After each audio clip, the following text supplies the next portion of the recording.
Hello viewers, welcome back to Pritha's cooking house. অনেক দিন পর আজকের এপিসোডে আপনাদের সঙ্গে শেয়ার করব একটা নর্থ ইন্ডিয়ান ডিশ, চিকেন ভর্তা।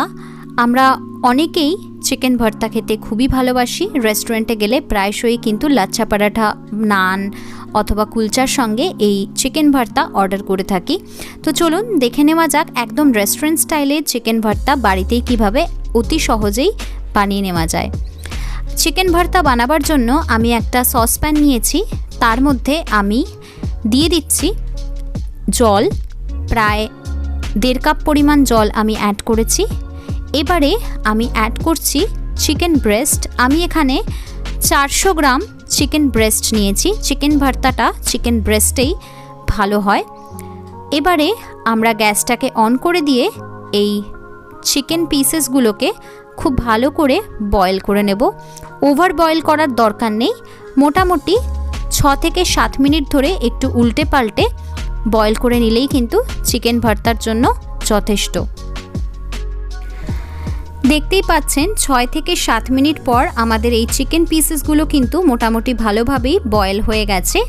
এবারে আমরা এই চিকেন পিসেসগুলোকে জল ঝরিয়ে একটা পাত্রের মধ্যে তুলে নেব এবং চিকেন পিসেসগুলো রুম টেম্পারেচারে আসা পর্যন্ত আমরা অপেক্ষা করব। এই চিকেন স্টকটা যেটা বা চিকেন সেদ্ধ হওয়ার জলটা আমরা কিন্তু ফেলে দেব না। আমাদের গ্রেভি বানাবার সময় এই চিকেন স্টকটাই আমরা ইউজ করব, তাই এই স্টকটাকে আমরা কিন্তু সাইডে রেখে দেব। 10 মিনিট পর চিকেন পিসেসগুলো মোটামুটি রুম টেম্পারেচারে চলে এসছে। এবারে একটা চামচ এবং একটা কাঁটা চামচের সাহায্যে আমি চিকেন পিসেসগুলোকে এরমভাবে শ্রেডেড চিকেন করে নিচ্ছি। আপনারা সবাই জানেন চিকেন ভর্তা কিন্তু শ্রেডেড চিকেনেই হয়। আপনারা চাইলে আগে থেকেই কাঁচা অবস্থায় ছোট ছোট টুকরো করে চিকেনগুলোকে কেটে নিয়ে তারপরে বয়েল করতে পারেন। আবার এরকম গোটা ব্রেস্ট সেদ্ধ করে নিয়ে তারপরও আমি যেভাবে চিকেন পিসেসগুলোকে শ্রেডেড চিকেন করে নিচ্ছি এইভাবেও করতে পারেন। আপনারা এই প্রসেসটা অবশ্যই হাত দিয়েও করতে পারেন। পুরো 400 গ্রাম চিকেনে কিন্তু আমরা শ্রেডেড চিকেন করে নিয়েছি। এবারে আমরা এই চিকেনটাকে সাইডে রেখে দেব এবং একটা কড়াই নিয়ে নেব রান্নাটা করার জন্য। কড়াইয়ের মধ্যে আমি অ্যাড করছি 4 টেবিল স্পুন পরিমাণ সাদা তেল। এই রান্নাটা সাদা তেলেই বেশি ভালো হয়। তেলটা খুব ভালোভাবে গরম হয়ে গেলে আমরা তেলের মধ্যে অ্যাড করব পেঁয়াজ বাটা। আমি এখানে 2টো মিডিয়াম সাইজের পেঁয়াজ নিয়েছি। পেঁয়াজটাকে খুব ভালো করে মিক্সিতে বেটে নিয়েছি। সেই পেঁয়াজ বাটাটা তেলের মধ্যে আমি অ্যাড করলাম। তারপরে 2 থেকে 3 মিনিট ধরে খুব ভালো করে পেঁয়াজ বাটাটা আমাদের একটু হালকা ভাজা ভাজা মতো করে নিতে হবে। 2 মিনিট পর পেঁয়াজটা ভালো করে ভাজা হয়ে গেলে এবারে আমরা কড়াইয়ের মধ্যে অ্যাড করব 3 টেবিল স্পুন পরিমাণ রসুন বাটা এবং রসুন বাটাটা অ্যাড করার পর আবারও খুব ভালো করে পেঁয়াজের সঙ্গে নেড়েচেড়ে আমাদের মিক্স করে নিতে হবে এবং আরও 2 থেকে 3 মিনিটের জন্য রসুন সমেত পেঁয়াজটাকে আমাদের ভালো করে কষিয়ে নিতে হবে।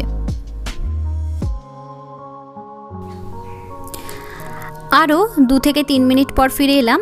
দেখতেই পাচ্ছেন পেঁয়াজ এবং রসুন বেশ ভালো মতোই কিন্তু ভাজা ভাজা হয়ে গেছে বা কষে গেছে।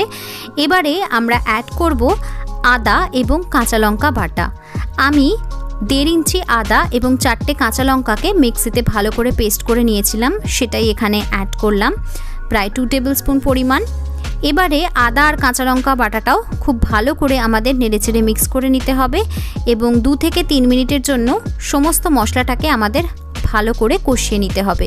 এই চিকেন ভর্তা কিন্তু খুব ভালো করে যদি অনেকটা সময় ধরে কষিয়ে কষিয়ে রান্না করা যায় তাহলে খুব সুন্দর টেস্টি হয়। আরও 3 মিনিট পর ফিরে এলাম। দেখুন সমস্ত মশলা কিন্তু ভালোভাবে কষে গেছে। এবারে আমরা কড়াইয়ের মধ্যে অ্যাড করব টমেটো পিউরে বা টমেটো পেস্ট। আমি এখানে 2টো মিডিয়াম সাইজের টমেটো নিয়েছি, সেটা আমি মিক্সিতে ভালো করে পেস্ট করে টমেটো পিউরে করে নিয়েছি। এটা অ্যাড করার পরও খুব ভালো করে নেড়েচেড়ে আমাদের মিক্স করে দিতে হবে এবং আরও 3 মিনিটের জন্য মশলাটাকে ভালো করে কষিয়ে নিতে হবে। 3 মিনিট পর ফিরে এলাম। দেখতেই পাচ্ছেন মশলাটা কিন্তু খুব ভালো মতো কষে গেছে। মশলার সাইড থেকে তেল সেপারেট হতেও আরম্ভ করে দিয়েছে। এবারে এই অবস্থায় আমরা অ্যাড করব কিছু গুঁড়ো মশলা। প্রথমেই আমি অ্যাড করছি 1 টিস্পুন পরিমাণ জিরে গুঁড়ো, তারপরে আমি অ্যাড করছি 2 টিস্পুন পরিমাণ ধনে গুঁড়ো,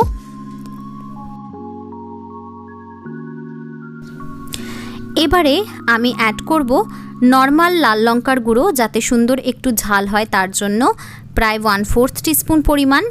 তারপরে অ্যাড করব 1 টিস্পুন পরিমাণ কাশ্মীরি লাল লঙ্কার গুঁড়ো, যাতে সুন্দর একটা কালার হয় সেই জন্য। তারপরে অ্যাড করব সামান্য পরিমাণ প্রায় 1/4 টিস্পুন পরিমাণ মতো হলুদ গুঁড়ো। এবারে এই সমস্ত মশলা খুব ভালো করে আমাদের নেড়েচেড়ে মিক্স করে দিতে হবে এবং সমস্ত মশলা আমাদের 3 থেকে 4 মিনিটের জন্য খুব ভালো করে কষিয়ে নিতে হবে।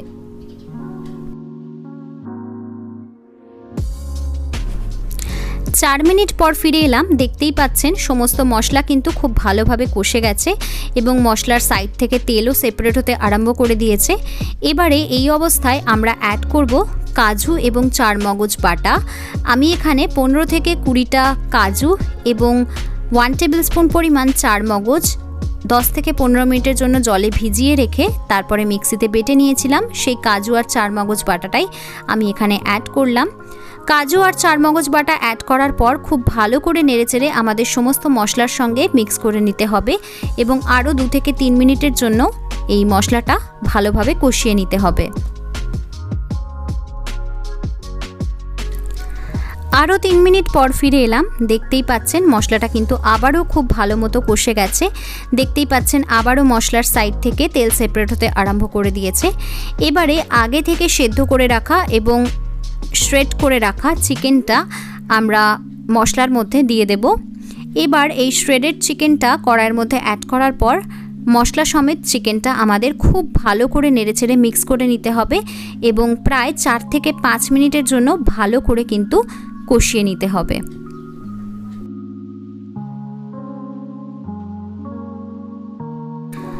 5 মিনিট পর ফিরে এলাম। দেখতেই পাচ্ছেন চিকেনটা মশলা সমেত খুব ভালো মতো কষে গেছে। এবারে আমরা অ্যাড করব চিকেন স্টকটা, মানে চিকেনটা সেদ্ধ করার যে জলটা ছিল সেই জলটা বা চিকেন স্টকটা এবার আমরা অ্যাড করব। সবটা চিকেন স্টক অ্যাড করার কোনোই দরকার নেই। যতটা গ্রেভি বা ঝোল আপনারা পছন্দ করছেন সেই অনুসারে বুঝে কিন্তু চিকেন স্টকটা আপনারা অ্যাড করবেন। চিকেন ভর্তা খুব বেশি ঝোল ঝোল হয় না, একটু গা মাখামাখাই হয়, তাই আমি এখানে আমার পরিমাণ মতো চিকেন স্টক অ্যাড করলাম। চিকেন স্টকটা অ্যাড করার পর খুব ভালো করে নেড়েচেড়ে একবার মিক্স করে দেব এবং যখন চিকেনটা হালকা ফুটে উঠবে তখন আমরা এর মধ্যে অ্যাড করব স্বাদ অনুসারে লবণ এবং স্বাদটাকে একটু ব্যালেন্স করার জন্য সামান্য পরিমাণ একটু চিনি আর লবণটা অ্যাড করার পর খুব ভালো করে নেড়েচেড়ে মিশিয়ে দেব এবং এই গ্রেভিটা আরও 3 থেকে 4 মিনিটের জন্য ফুটে ওঠা পর্যন্ত আমরা অপেক্ষা করব।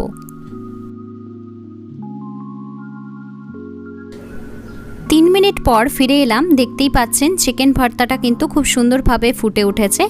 এবারে আমরা চিকেন ভর্তার মধ্যে অ্যাড করব ফ্রেশ ধনেপাতা কুচি 1 মুঠো পরিমাণ। ধনেপাতাটা অপশনাল, আপনারা চাইলে স্কিপও করতে পারেন, তবে যে কোনো নর্থ ইন্ডিয়ান বা ধাবা স্টাইল রান্নাতে এই ধনেপাতাটা দিলে সুন্দর একটা ফ্লেভার আসে। তারপরে অ্যাড করছি 1/4 টিস্পুন পরিমাণ গরম মশলা গুঁড়ো। এই ধনেপাতা এবং গরম মশলা গুঁড়োটা অ্যাড করে হালকা হাতে একটু নাড়াচাড়া করে নেব এবং আরও 2 থেকে 3 মিনিটের জন্য একটুখানি আমরা ভালো করে রান্নাটা করে নেব।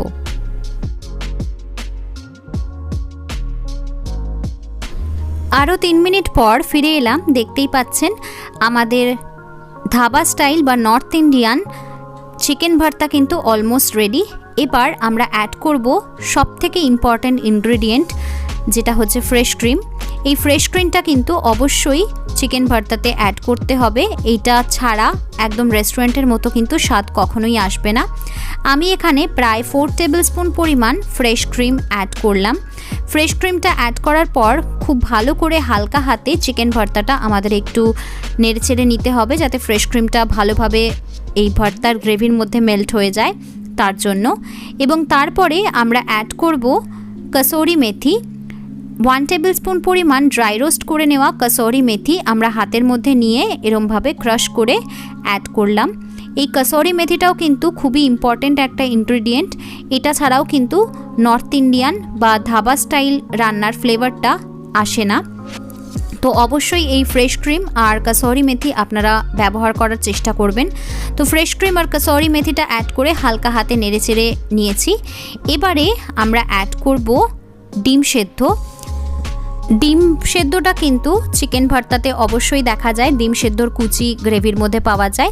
আমি এখানে 2টো ডিম সেদ্ধ করে নিয়েছি, হার্ড বয়েলড ডিম। এবারে এই ডিমটাকে আমরা ছুরির সাহায্যে এরকম কুচি কুচি করে কেটে নিয়ে তারপরে গ্রেভির সঙ্গে হালকা হাতে মিক্স করে দেব। এই ডিম সেদ্ধটা ছাড়া কিন্তু চিকেন ভর্তা ইনকমপ্লিট। তো দেখুন ডিম সেদ্ধটা আমরা কুচি করে দিয়ে দিয়েছি। এবারে জাস্ট হালকা হাতে একটু নেড়েচেড়ে দেব, খুব বেশি নাড়াচাড়া করার দরকার নেই। এবং এবারে গ্যাসটাকে অফ করে দিয়ে একটা ঢাকনা চাপা দিয়ে 3 থেকে 4 মিনিটের একটা স্ট্যান্ডিং টাইম দিয়ে দেব। 3 মিনিটের স্ট্যান্ডিং টাইম দেওয়ার পর আমি ফিরে এলাম। দেখতেই পাচ্ছেন গরম গরম চিকেন ভর্তা কিন্তু একেবারে রেডি টু বি সার্ভড। গরম গরম নান বা পরোটা বা লাচ্ছা পরাঠা বা লুচি, রুটি, রুমালি রুটি, যে কোনো কিছুর সঙ্গেই কিন্তু এটা খেতে জাস্ট অসাধারণ লাগে। নিচে কমেন্ট করে আমাকে জানাতে ভুলবেন না রেসিপিটা কেমন লাগলো। আর যদি ভালো লাগে রেসিপিটা তাহলে ভিডিওটাতে অতি অবশ্যই একটা লাইক করে দেবেন এবং ভিডিওটা সকলের সাথে শেয়ার করে দেবেন। আজকের মতো এই পর্যন্তই, খুব শিগগির দেখা হবে পরের এপিসোডে। Bye bye.